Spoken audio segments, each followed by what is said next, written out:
Good morning, this is Bob Grazer with Amy Havener with Piqua on the Move. Good morning, Amy. Morning, Bob. Well, here we are on the end of the 25A project on Friday the 23rd of October. It's a beautiful, cool morning. We've had such nice weather up to this, but it's a little cool this morning. And a bit windy, Bob. Yeah, my hair's not moving a bit, Amy. It's just fine. I don't know what the problem is. I've noticed. It's when a bald guy really shines on a day like today. Well, it is just about completed. We actually just opened up to traffic. We've got a little bit more pavement markings to do here, but it is finally concluded, and it's been a great project. Talk a little bit about it, Amy. Can you tell us a little bit about the particulars of the cost of the project, and then we can talk about what we actually did here. Sure. It's about a $3 million project. The contractor was Barrett Paving, and I know we'd had, I think, only one taping out here so far, so we're slipping this year, but We're busy. We did receive a little over $2 million in federal funding from the Miami Valley Regional Planning, and then around $300,000 to $400,000 from the Ohio Public Works Commission. So we did receive a big chunk of this paid for by grant money, which is exciting. Obviously, that helps the taxpayers' money go further. But yeah, we're excited to have this completed. I know the public is. We thank everyone for their patience. And make sure we don't get hit, Bob, because the road is open to traffic now. Well, we're standing in a calming island, and that's the reason for it. Everybody kind of slows down a little bit. Of course, the camera does make a difference, doesn't it? And the police car sitting behind us helps too, Bob. That's right. Well, this project basically was about a widening project. We put in new curbs and gutters. Actually did some utility work here, which took the most part of the work, actually doing the utilities on what would be the west end, which was the most difficult part, up to Navajo Trail. And we also put in a multi-use bike path, which extends through the length of the project on the north side, which will be a nice added feature to our continuation of the bike path throughout the city of Piqua. So it's really a nice project. It's really nice when it's all completed and done, Amy. We also did added some trees on just on the east side of Navajo Trail.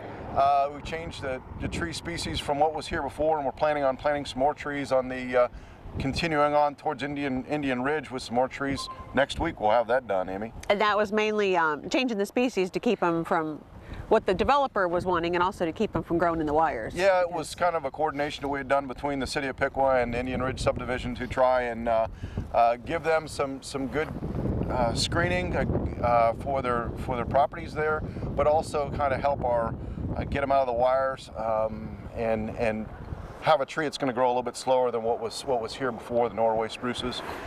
It's kind of a nice change. We're kind of working with Indian Ridge to give them a little bit better long-range effect. Additionally, Amy, talk a little bit about the duration of the project that we had. It was a pretty fast-paced project for this project, wasn't it? It was actually. For a project of this size and this caliber, it started in July. And as Bob said, today is October 23rd, so definitely on schedule, a little bit ahead of schedule actually. Considering that we had, I think, 7 rain days that we lost just in 1 month. So definitely the contractor, Barrett Paving, was hustling, and we appreciate their work. Yeah, they did a very nice job, and appreciate what the guys did. Good crew, a very good crew to work with, worked well with the city. This project had some utility problems with it, which is not bad. It's just the way it works. It's just the way it goes. But they worked it out with us. We all worked together very well, and Barrett did a fine job. We really appreciate the work that they did. Amy, we probably want to talk about what's behind us. It's kind of the new part of this project throughout the city also. This is going to be some other things we're going to be adding. We've got a special guest with us, Marty Grove of the police department is going to be joining us in just a moment. We're going to be talking a little bit about these special lights. Amy, you want to kick off on that a little bit? Sure. They're called Rectangular Rapid Flashing Beacons, or RRFBs.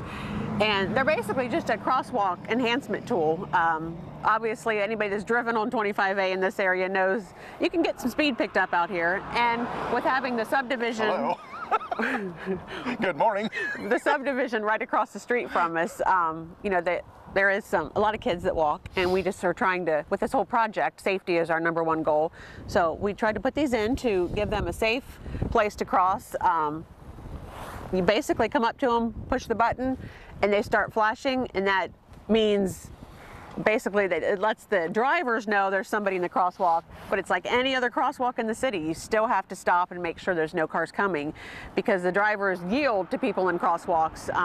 So you still need to use caution if you're a pedestrian trying to cross. These are a first, and they're not the only ones going up in the city, are they, Amy? No, and we're going to head there next to College Street corridor to show you. Those aren't up yet, but they will be shortly. So we have, this is the first one that's up. We don't know of any others in the area, actually. So we're pace setters. We are wild pace setters. Yeah, everybody's going to be following us. So we're going to head over there and show you those, and we also have our special guest with us too, who's going to talk a little bit about those. Absolutely. Thank you.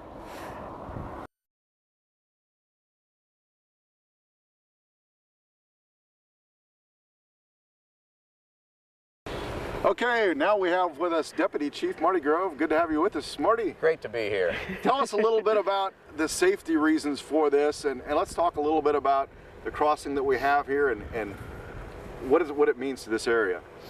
Well, with these new signs, I think it's going to really increase the safety of anybody walking to the schools, crossing, and like Amy said earlier, the subdivision across the street. We have a lot of families. It's continuing to grow. What we want with these signs is it's a safe passage for the pedestrians, but it's also designed to warn the motorists in the area as well. When the pedestrians reach these crosswalks and activate the button, which will in turn activate the flashing lights on these RFBs, motorists will see these flashing lights, and that warns them that somebody is in the process of crossing the street. And motorists are required to stop before they reach the crosswalk and to allow the pedestrians to cross safely. Once they're across, then they can proceed through cautiously. So they've been warned. They have been warned, Bob. Consider this your first warning. Well, in essence, it's so new, and we have to probably give people a little bit of variance with this, but as much as safety can allow, right, Marty?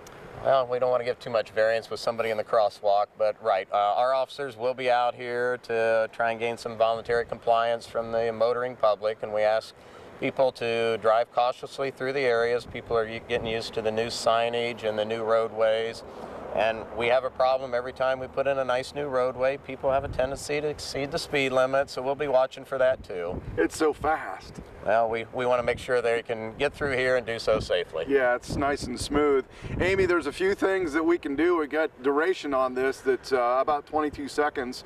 We did some testing on that. You think that's going to be sufficient for this area and the kids that are going to be crossing in the area? I do, Bob. I was testing it earlier when you were timing, and we can adjust the timing if we find that it's too slow or if we need to speed it up a little bit. There's just different things we can do. So we will, it's a fluid project. We can adjust as we go, and you know, police will be keeping an eye on this area too, as officer said. So we'll be able to you know, adjust accordingly. But yeah, our goal is to get these kids across safely and provide that opportunity, especially with the bike path here now. We just saw somebody behind us using it already, so yeah. That's exciting. It's kind of nice, isn't it? Now this crosswalk actually comes into an area that we're planning on extending on to the school someday.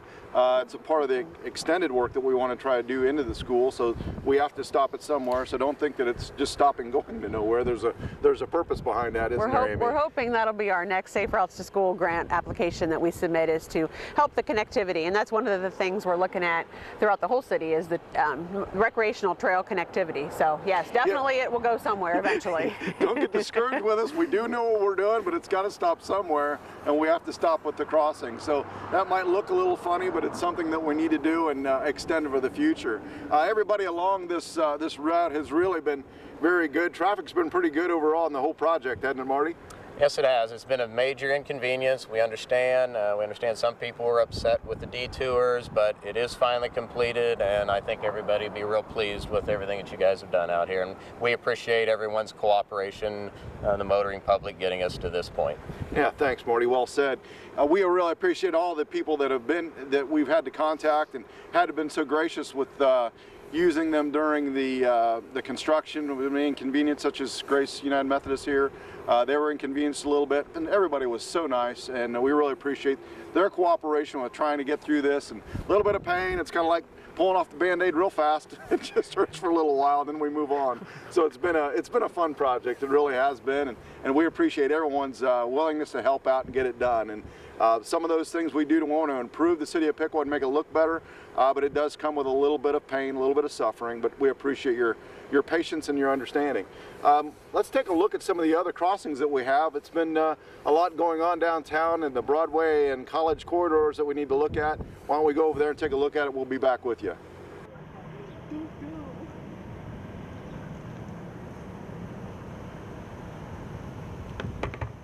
Amy, here we are at Safe Routes to Schools. It's a project that kind of happened kind of late this year. This is actually on the intersection of Green and College. Can you tell us about what's going on here and what the whole idea behind the concept is? Sure, Bob.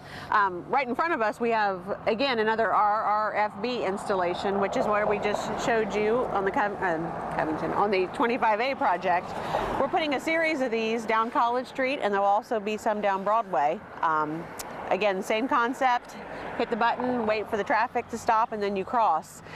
All these are going to be located on the south side of the intersections to make it consistent, just so the pedestrians get used to that and the drivers as well. But the whole project, Safe Routes to Schools, again, I know we had a taping earlier in the year.